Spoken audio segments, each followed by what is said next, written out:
Welcome to the Front Office Exchange, where we take a look at the careers of executives and rising stars within the sports business. Now here's your host, Jake Failing. This is episode 5 of the Front Office Exchange podcast, and our guest today is Brian Killingsworth, Chief Marketing Officer of the Tampa Bay Buccaneers. I was introduced to Brian through a mutual friend in the sports industry, and we met over lunch a couple of months ago in Tampa. Carrie Cox, a member of his marketing team both at the Bucs and from his days with the Tampa Bay Rays, joined us as well. And she and I shared a similar early career as well, both at UNC and the U.S. Olympic Committee. It was a great example of how tightly knit the sports world is.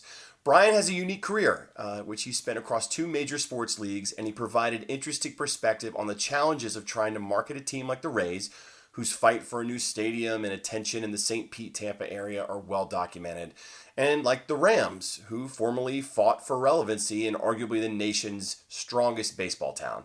Brian was kind enough to join me amidst the Bucs' busy preseason schedule, where they have generated a ton of excitement around young players like Jameis Winston and Gerald McCoy. It's great to hear about the success he's having in his new role there, and I know he's thrilled to be back in Tampa. With that said, I hope you enjoy episode 5 with the Tampa Bay Buccaneers, Brian Killingsworth. All right, Brian, I appreciate you joining us today. Jake, thanks for having me. You got it. So how are things going right now? You've got the NFL season bearing down on us. Preseason games are starting. Have things really ramped up for you here in the last couple of weeks? We are so excited to kick off here, and it's only a matter of days until we have the first game at Raymond James Stadium. We have so many renovations that are going on with the stadium. It's a $140 million renovation project that we've been working on, and we're so excited to unveil that to our fans on September 25th when we kick off against the Rams. $140 million. I mean, did you guys have that much to improve? Well, you know, we looked at some of the enhancements that have been done throughout the league, and we thought long and hard about what we could do to really enhance the game day experience. We listened to our fans. We talked to and survey them on a regular basis. And one of the things we wanted to upgrade is really the game day entertainment that we could offer our fans. And so we looked at our boards, and they were an area that we thought was an opportunity for us to upgrade. And we're going from 2,200 square feet video boards in the north and south end zone to now 9,600 square feet. And so it's going to be an incredible experience. But more so than that, we're going to have 360 video all throughout the stadium. So we're going to have ribbon boards that are the tallest in the NFL. We're going to have tower wall boards. So we'll have 6 boards in each end zone. And so it's really going to be an immersive 360 experience when you go to a Bucs game now. And we'll have the 3rd largest video space in the NFL. Are we going to get the creamsicle uniforms at any point this year? You know, our fans love them, and me. They love them. They're great. I grew up a Bucs fan, so I grew up in that era, and so it's something that our fans you still see out and about. There are some rules now in terms of the helmets that preclude us from doing anything too much throwback in terms of the entire uniform experience, but you know, you still see all the old school jerseys when you go to the stadium, and fans love it. So it's interesting that the throwback still lives, and people and fans get excited about it. Well, yeah, and we don't have too many throwbacks here in Charlotte with the Panthers. We haven't been around as long, but I will keep it professional here. I wish you guys the best this season, and hopefully in our 2 matchups go to the good guys. The good guys being in Tampa, right? Exactly, okay. Exactly. All right, so now you're there with Tampa. But let's go backwards a little bit. So, you know, I like to start these conversations where people walk through their careers, and we can move quickly at a high level, and, you know, I'll stop and we'll talk about transitions and things like that. But how did you end up where you are today? You know, I've been very blessed to be in the right place at the right time on a number of different occasions. And so, you know, I grew up playing baseball and football both in high school, and knew I wanted to do something in the sports field when I got done playing, whenever that day was. And so I had a chance to play in the Cape Cod League and had some great baseball experiences. And, you know, I decided after I was done with baseball that I want to continue my career and pursue an MBA from that perspective, and really more of my academic career. And so I really had an undergraduate degree that was focused on communication from Flagler College. And I thought I really wanted that business backbone that I could really apply later in life. And so I went back and got my MBA from the University of South Florida. And through that process, I was able to make connections with some of the people within the Tampa Bay, then at the time, Devil Rays organization. And I worked on a group project with the team through my MBA, and really trying to market the Rays was our group project. And we wanted to market it to the next generation fans and look at how the Rays could do more outreach to college students. And that was a fantastic experience because that project helped open doors so I can meet some of the executives with the Tampa Bay Devil Rays at the time. And when an opportunity became available, right around the same time that I was graduating, they called me up because of the experience that I had in presenting to them. And so I graduated from my MBA program at USF, and I was considering a couple different options. But when the call came about an opening to run baseball camps for the Rays, I jumped at that opportunity. And so got a chance to experience a lot of highs at the Rays, and I learned a ton through that process. I worked my way up in marketing over the course of 10 years, and eventually was the senior director of marketing, and had a chance to go through some amazing times and learning really how to market the total fan experience. And so we did some unique promotions, some incredible giveaways. We went through a rebranding and got a chance to taste the World Series. And so my time there with the Rays was tremendous. Had a lot of great mentors, learned a ton, and I was there for about 10 years. And then I thought it would be a good time to look at the NFL and see if some of the different things that I had learned over the course of the years and applied in terms of promotions and marketing and advertising could be translated over to the NFL side. And so had a chance to talk to the Rams, and I felt like that was a great fit for me. And so moved my family to St. Louis and had a chance to learn the NFL side with the Rams for 3 years and do some really incredible things. And then the opportunity became available here to come back home to my hometown and run the marketing division for the Bucs. And I jumped at the chance after 3 years in St. Louis. So a lot to cover there. So if you look at the baseball piece, obviously the Devil Rays, the Rays, their unending fight for the stadium and for relevancy in the area is well documented.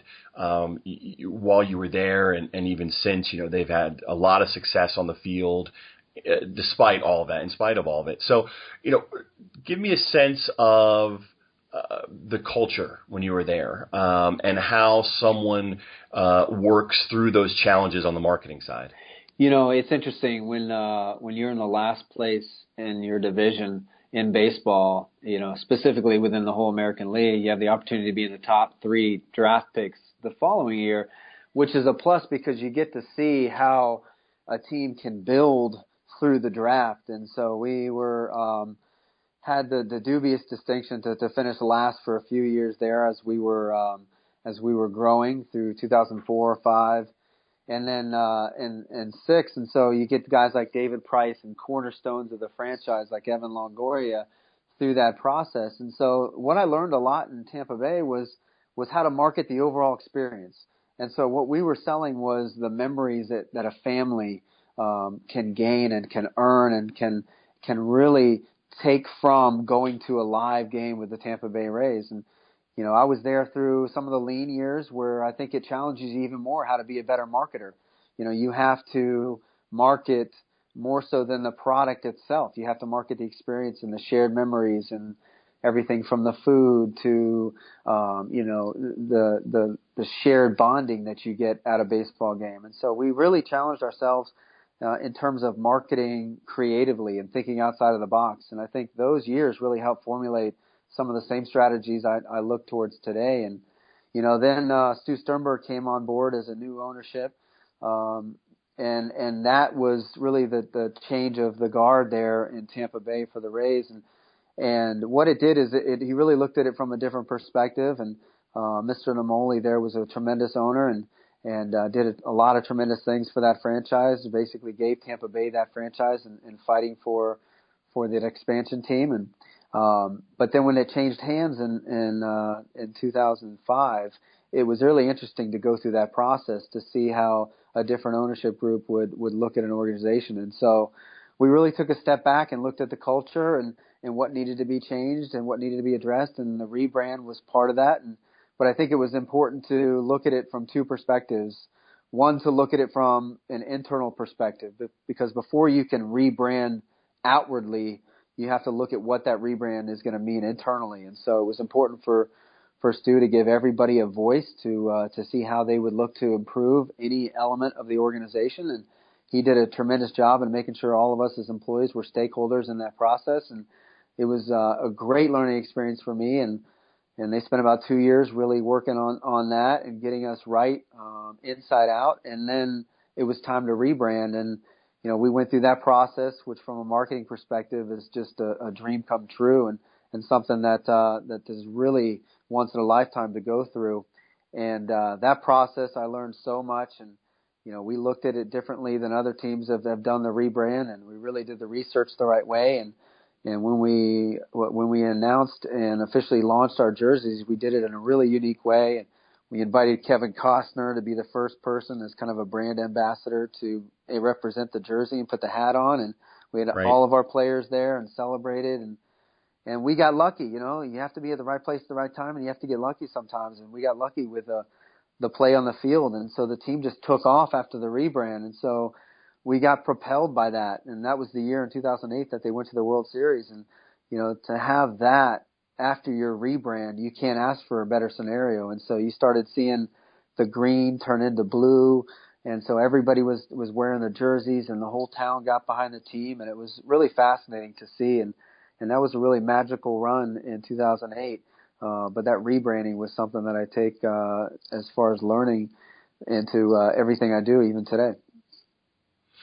Do you feel like you know, I know everybody hustles, everybody works hard. Do you feel like you guys had to do things a bit differently to try to gain that recognition in the area? Obviously, Tampa, St. Pete, it's a huge area.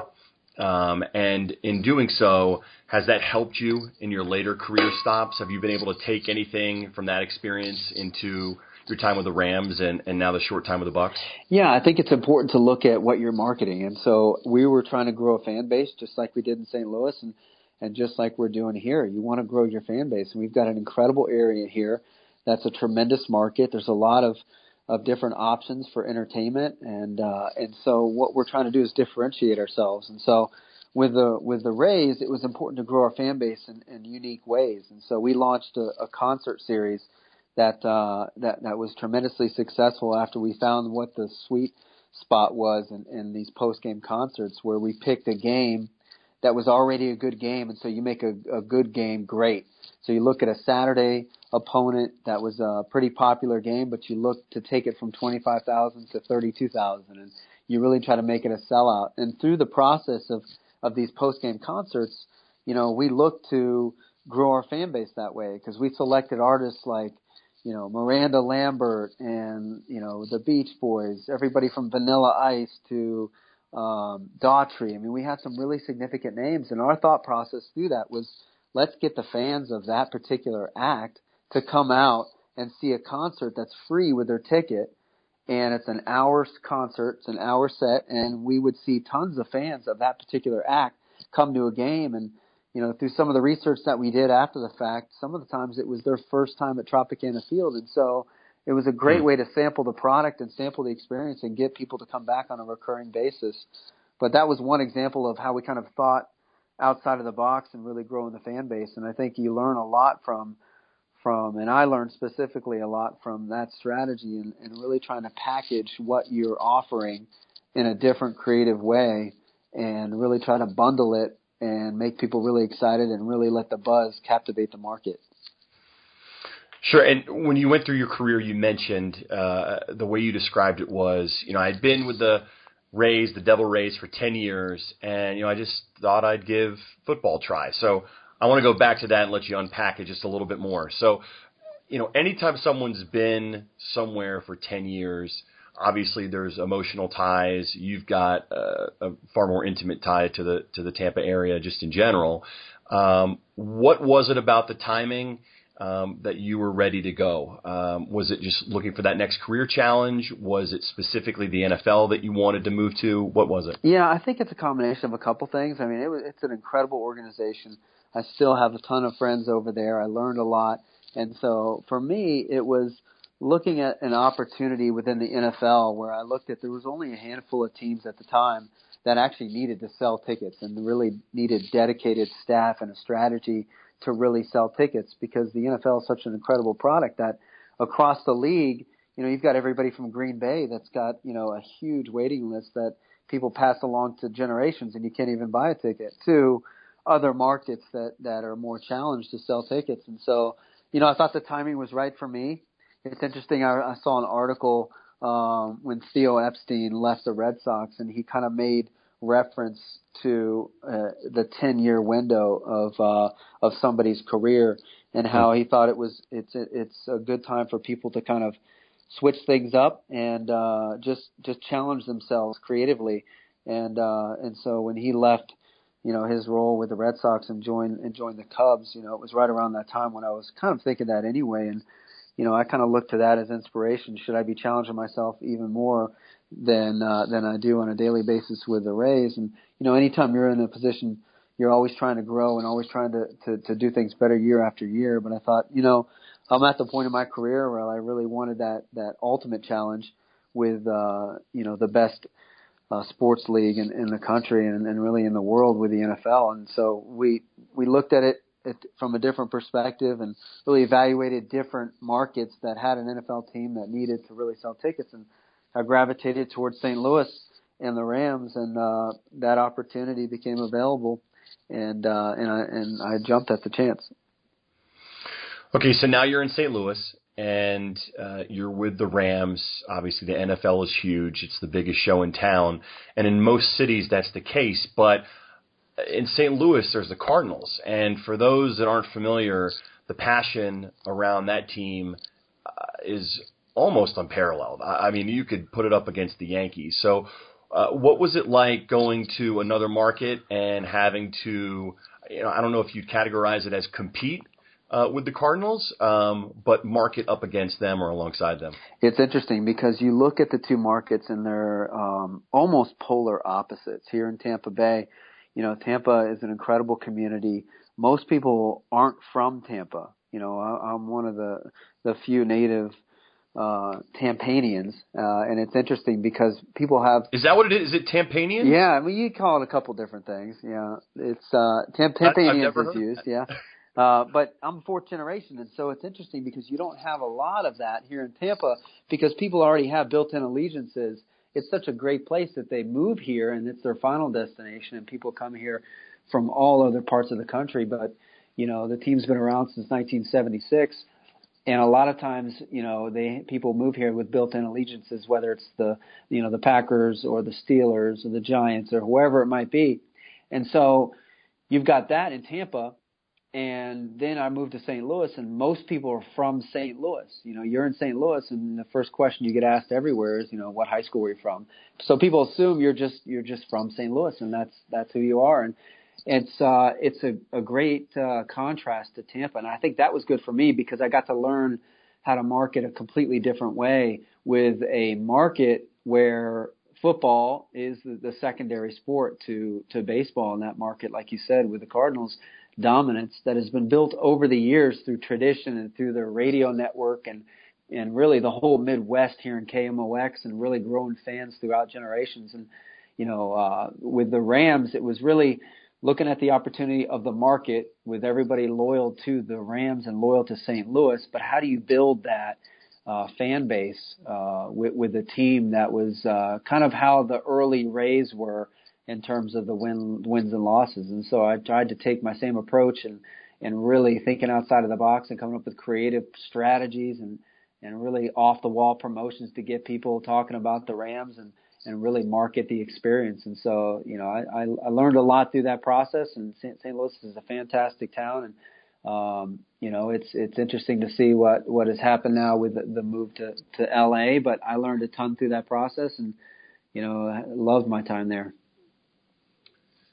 It's hard to complain about where you are now, back in Tampa, a job that, having talked to you, I know you love there. You love the challenges. Would you say that move to St. Louis, which kind of got you into that NFL family, the NFL pipeline, was that a turning point in your career? Yeah, I think that's a good way to put it because, I wasn't familiar with the NFL. So I had to learn the NFL schedule after 10 years, working the baseball schedule and knowing it like the back of my hand, walking into a situation where I needed to learn everything from, when training camp was, when OTAs were, when the draft is, and really how football is a 12-month commitment. And in football, really every month there's a marquee event going on, whether it's league-wide or team-wide. And so for me, the turning point was really when I went to St. Louis because it really challenged me for professionally and personally. I got a chance to learn football. I got a chance to really grow from that perspective, apply some of the same principles and ideas that I'd done in Tampa, but, learn the market, learn football, and then execute some really fantastic things. I mean, we had a lot of fun in St. Louis. First time we broke a world record with the Jeff Fisher mustache giveaway where we had everybody – wear a mustache for his first game there in St. Louis. And so we did some crazy things that got people talking. And, we had a Rampage mascot game used fur card that we gave away. And so we had some fun there. And it's interesting because, the team wasn't winning 10 games a year when I was there either. So, but you got to see a real impact that we were able to make in terms of new season ticket sales and some of the concession ideas that we were able to pull off, and really, kudos to really Kevin Demoff and that organization for giving us the opportunity to think outside of the box and to execute some really fun things.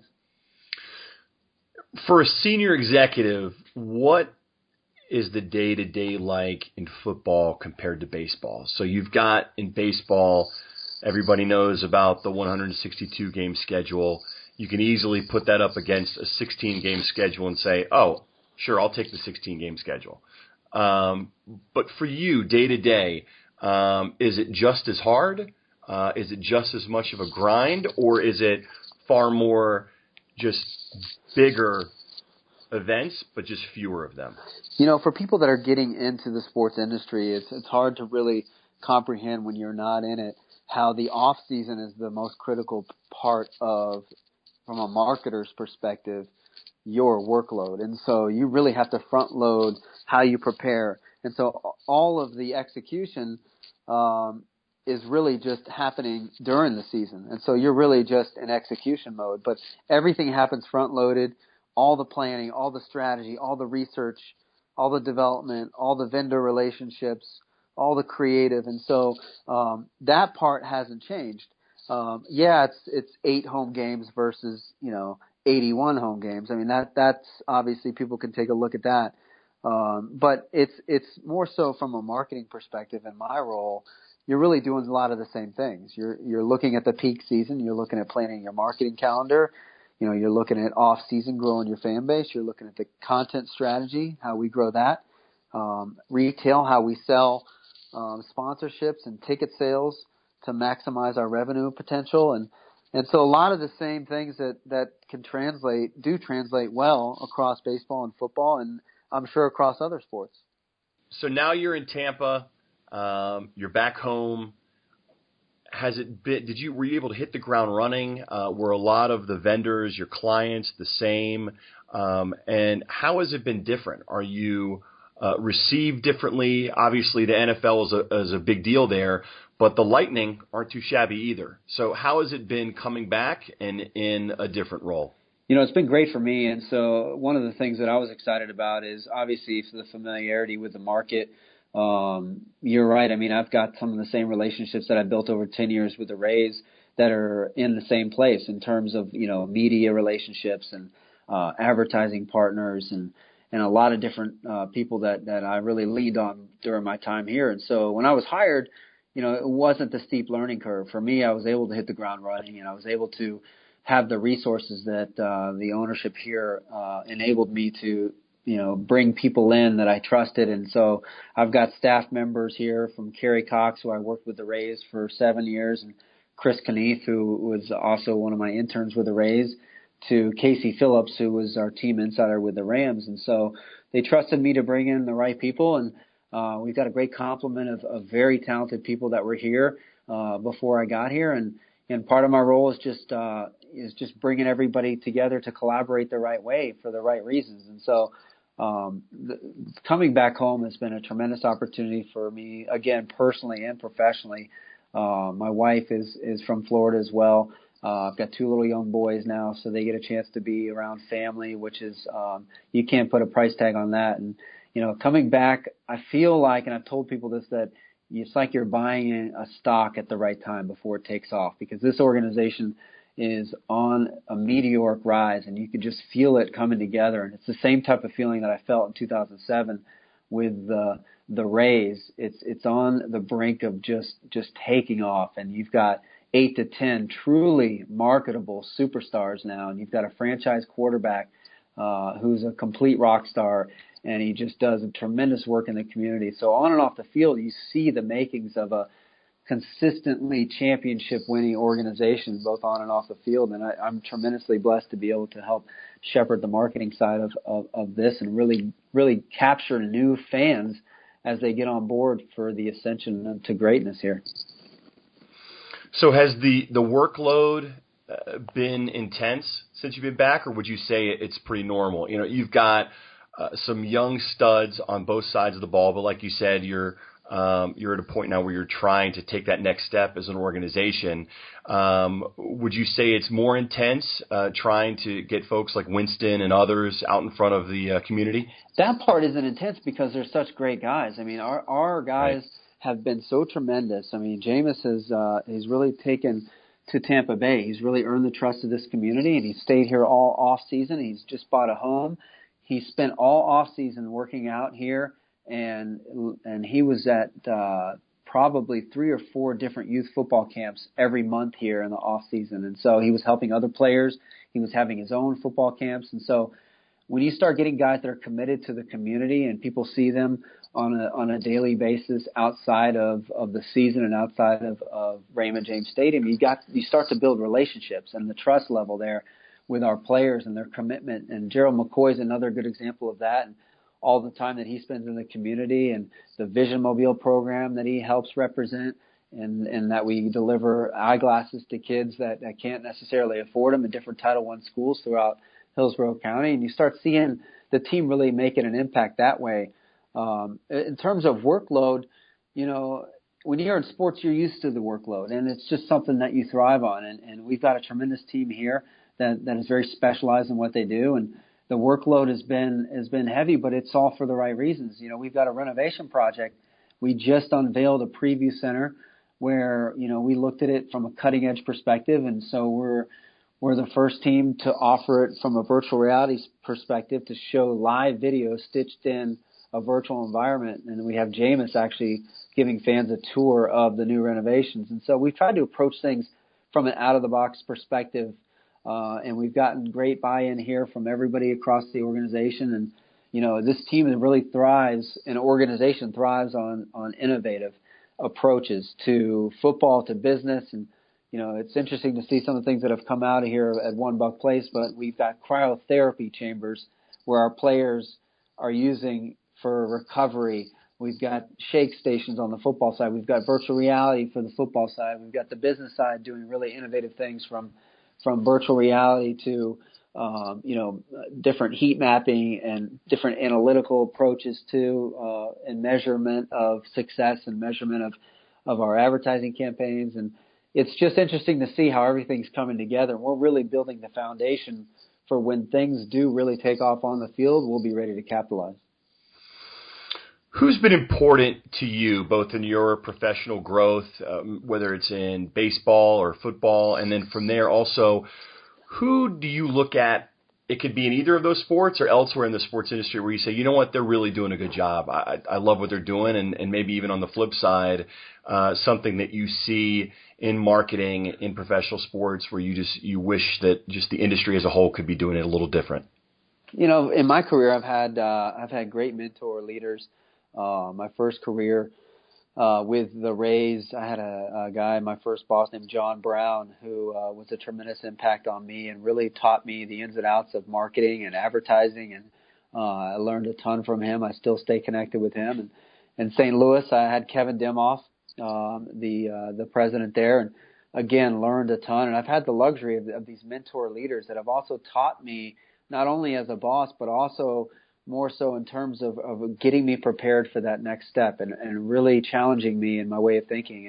And then here I've got Brian Ford, who is a tremendous leader and my boss here, and I'm able to learn from these executives and really soak it in, but also challenge them in the way that I think sometimes, and it leads to a great growth curve for me and for the organization. So from my career, I've had these great mentor leaders that have set me up for success. And in terms of looking at, overarching, I think a lot of teams do things tremendously well, and that's part of our industry. We try to benchmark and see what are some of the unique ideas that other teams have done.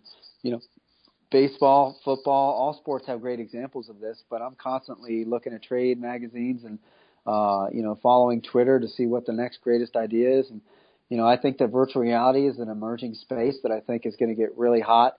We're entering in that pretty heavily in terms of our organization, really in 4 different ways. On the football side, on the business side with content, and for our renovation through that side, and also at the youth development side. And so we offer that as a youth training tool. And I think that's interesting to see how other teams have explored that and continue to look at that as a tech innovation. And so I think that's something to pay attention to. And just looking at our business as a whole, we're putting in all these great video boards, and we want the experience to be something that people want to come to just see the show. The product on the field is fantastic, but we want it to be a true show when they come, to be so entertaining that they want to continue to come and they want to come back. And you never know what you're going to expect on our boards. And Raymond James Stadium has a pirate ship that we shoot off cannons after every touchdown. And it's really a unique vehicle to really showcase the NFL. And now with these star playmakers and a tremendous show that's going to rival anything in all sports, it's a really great opportunity to showcase that. You mentioned Twitter, trade magazines. Are you a podcast guy too? I mean, are any other books or media outlets or anything else you read maybe that you'd like to recommend? I look at TED Talks a lot. I'm not that big on a ton of podcasts, but I look at TED Talks just for some quick inspiration. I am a big reader. Right now I'm reading a couple different books, and I think my problem is I read bits and pieces of books at the same time. I don't necessarily just start one and end it right away. I'm guilty of that too. And so right now I'm reading Purple Cow by Seth Godin. Sure. The Levity Effect by Adrian Gostick is a good one that really deals with, just keeping things loose but being creative in terms of really culture. And then The One Thing by Gary Keller. Those are 3 books that I'm kind of digging into now, and I'm at different places within each of those books. But I think Twitter, I'm addicted to Twitter, and so I look at Twitter as a really tremendous resource. And depending on the follows that you have, you can learn so much. It's out there, and information is everywhere. And really, I tell my staff, ideas and inspiration come from anything. You never know what's going to hit you, and something's going to affect you differently than it will somebody else. And so you can get an idea from anything. And I think Twitter's a great vehicle for finding different ideas, new ideas, getting inspiration.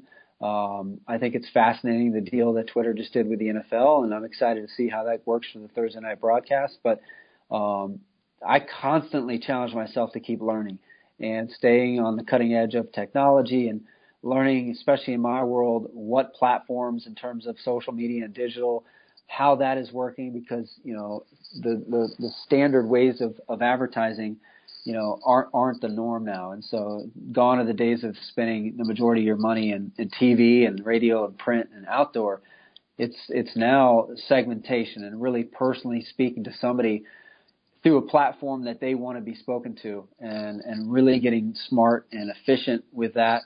And that's where I try to keep challenging myself and our staff to really learn from not only sports, but, the best of the best when it comes to brands and other entertainment venues, and just continual learning is so key. What about advice? What would you say is some of the best advice you've received? And for someone that's trying to break into, again, you've got a unique blend here, whether they're trying to break into baseball, whether they're trying to break into the NFL, I'm sure you get that question all the time. How do I get involved? What's the best way to get involved? Is it ticket sales? Is it volunteering at an event that maybe you do in the public? So two pieces, advice that you've received and some that you give. I think advice that I received is just be bold. And I think that can be however you interpret that. But, you got to find a way to stand out, whether it's, if you're looking to break into an industry or looking to break into an organization. You can't just be another resume that comes through. You have to find a way to stand out. So oftentimes I tell different people, if you really targeted on a particular organization or a particular industry, try to create value.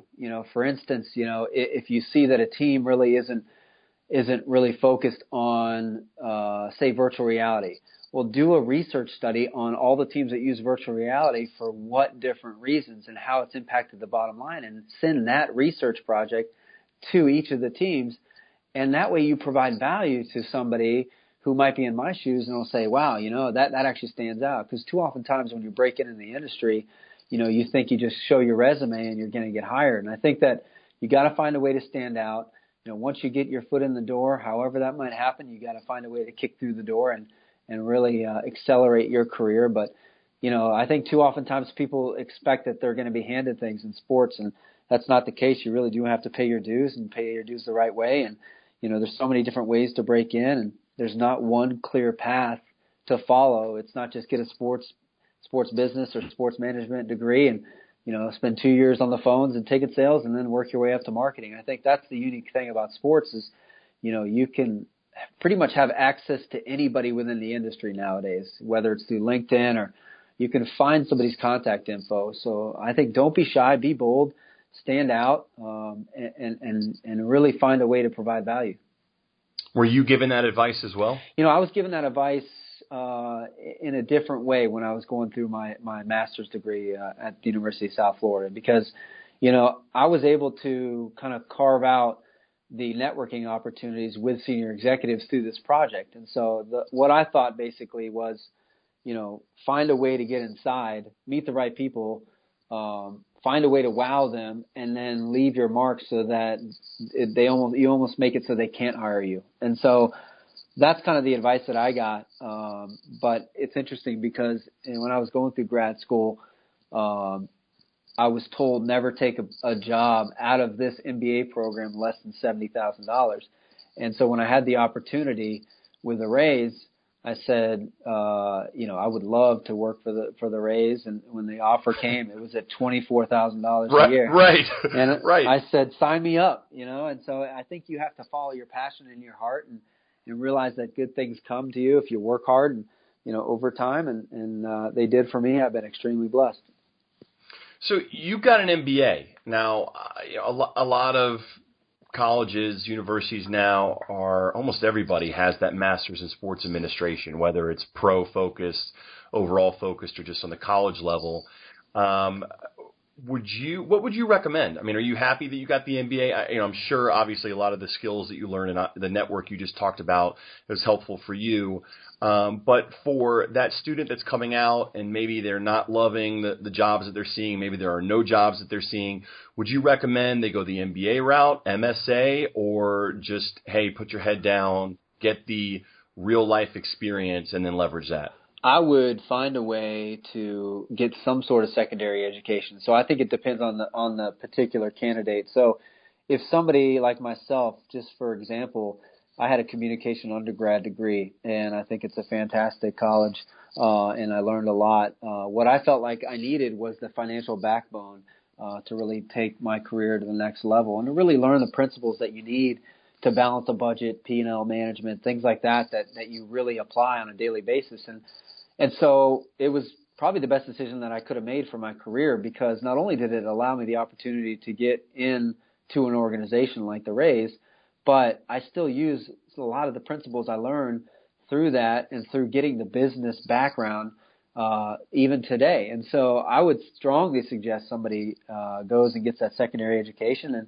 And specifically for me, the MBA was so key because of that alone. And so if there is an opportunity for somebody to pursue that, I strongly encourage it. I think even though you might not see the payoff right away, you will see it at some point in your career, whether it's down the road or, some positions they look for MBAs only. And so it's interesting. I think it's something that if you have the means and you have the time and you can do it, I strongly would encourage it. Now, it sounds like you've put together a dream team of sorts of people that you used to work with at the Rays and otherwise. But let's say a position opens up with you guys. What are you looking for in, let's say, a director of marketing? For me, I've got a tremendous director of marketing, so I have to call her out real quick, Carrie Cox. I think she. Oh, I know Carrie too. This is not Carrie. You're not losing your job. That's not what this is. She's irreplaceable. But right. No, if I was looking for a candidate, for me, it's a few things. I want somebody who is a true leader. I want somebody who's going to take charge, somebody who's not going to just go with the flow, somebody that can challenge my way of thinking. I'm looking for somebody who has kind of been through the fire a little bit and through experience and I can truly tell that they are well versed and can really speak the language and know the right ways to really run a marketing department. But for me, it's a lot about fit in terms of the organization as a whole. But I need to know somebody who's a good communicator, who writes really well, and is not afraid to challenge ideas. And so I look for strong thinkers. I look for people that do have some leadership capabilities, whether it's even if it's as small as used to be captain of my high school football team or my high school soccer team. I look for things like that show somebody who's led a team and who knows how to lead effectively. But I think writing is such a lost art, and it comes across in everything you do, whether it's just in the email communication internally or you're trying to sell something. You have to be able to write, and I think that's a lost art that I really want in the candidates that I look at. I really, really look through their writing samples or their cover letter. And some people say that's extinct, but I actually look at that. I think that's a good indicator of somebody, how they have attention to detail and how they can communicate with words. I think is so key, especially in our industry. So those are some of the things that I look for. And what about for you? Obviously, the paint hasn't even dried really on the new role. You're in the C-suite now, but as you look down the road, 5-10 years, career aspirations, what would be that next step? Is it a president of a team, something like that, or have you reached that dream job? This is a dream job, and so I haven't really thought beyond that because I have so much to learn here and so much to so many ideas that I want to pull off here, and I think that. For me, you always want to continue to grow, and I think there's ways to grow. Obviously, within this position, like you said, I'm only here for a year and a half so far, and this will be my second season. And I want to go here and grow here and win a Super Bowl with this team. And there's a lot of great things that we're gonna do on the marketing side, but the dream team aspect is so true because like I said, the organization gave me the resources to staff the right way and. It's so great to be able to work with people that you enjoy spending time with, that when the fires do come, they know how to put them out, right? They're empowered, and I trust them, and they trust me, and the process works because there's a plan in place, and there's a strategy in place, and everybody's on the same page, and there's loyalty there. And to me, that's what's so exciting about this opportunity is because we've got extremely talented people throughout this organization, and we're going to get ready to ride the wave of success, and that's now where we're staffed up appropriately. And so that, to me, that's really looking at the opportunities here with the Buccaneers and how we can really captivate this fan base and get convert more people throughout the whole state of Florida and becoming Bucs fans because we still have a long way to grow here. And I'll sit back 3 years from now and say, all right, now every game is sold out. And we've done our part here. Now what's the next challenge in terms of growing our fan base even more? And we'll look at different, TV opportunities and broadcasting opportunities and technology opportunities. And, we'll find unique ways to challenge ourselves and challenge the market. And I'm excited for the potential here. Great. Well, we'll wrap it up. But a couple questions in closing. Are there any athletes, that you maybe looked up to when you were younger, or any sporting events that you haven't attended? Anything on your bucket list that you'd love to do, see, accomplish here over the next couple of years in sports? Athletes, I had a bunch that I looked up to, actually. So baseball, it's an obscure player that not many people really know, but his name is Brian Downing. He played for the Angels, and I was a huge fan of Brian Downing because he was really a self-made player, and he was kind of the first guy that really got into weightlifting and really transformed his career that way. And so I followed his career, and really was a big fan of his. And Ozzie Smith, I had a chance to meet in spring training and had that kind of personal interaction with him. And so never really perfected his backflip, but always was a fan of Ozzie, and he's somebody I looked up to in terms of that. Tell me there's video of you trying. Nobody has that, so we're all right with that. Because we can make this a multimedia podcast. I got to put this on YouTube if you want to send it. Nobody wants to see that. There'd be nothing but fails for sure. I guarantee you we want to. All right, go ahead. And then football, I was a big Doug Flutie fan, and so I always followed his career. And I was the 5'10" quarterback thinking I could make it in the NFL, and realized that was not my career path. And so, but was always a fan of Flutie and the way he kind of went against the odds. And so he's kind of another athlete that I looked up to for sure. And in terms of just overall, for me, it's interesting to see. You can get inspiration from anybody, but we're blessed to work in sports and be around these incredible athletes. And when you get a chance to meet, I had a chance to meet Brian Downing and obviously spend some time with Ozzie Smith, but realizing when the guy you looked up to as your hero is actually a really good person too, I think it actually fulfills that, and you realize, it was the right thing to do and looking up to this guy. And I had that experience with Brian Downing when I was with the Rays, and it was neat to see because, he really was a good guy. And there's some stories like that aren't necessarily the case, but with him it was definitely that. And so those are two that I've looked up to. Yeah, you hate to hear otherwise in that case. And Downing, he's a beast, and he's a big guy. He is. He was one of the first guys that got into weightlifting, and I watched him at a game in Yankee Stadium, and as I was kind of growing my career in baseball, and I watched him strike out, and he went back to the dugout, and I loved his intensity, and I said, look at this guy, and he sat down in the dugout, and he was literally punching himself in the face because he was so upset at the way that he handled that at bat. And I said, that intensity, if I could capture a tenth of that intensity when I played, now, I wouldn't necessarily recommend that to my kids.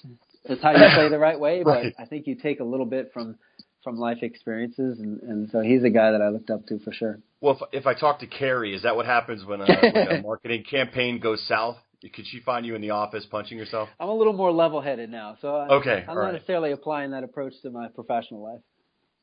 All right. Well, hey, you mentioned Twitter. So where can people find you on social media? Are you active personally, or would you rather we all just flood the Bucs account? It would be awesome to flood the Bucs account, but I'm at @BKillin7, so BKILLIN7, and my two little boys I ghost post for them, so I kind of chronicle their growing up through Twitter too, which is kind of a different approach, but.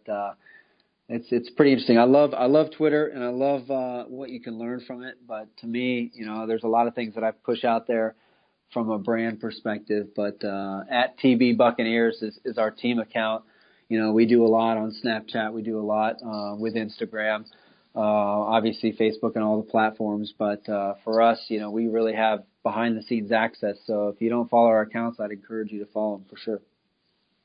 Well, Brian, so many good things to take away from here. Such a unique career to go from baseball, spending a decade in baseball, and then leveraging that into the NFL, and now for you being able to come home. So I wish you and Carrie and the rest of your team there all the best.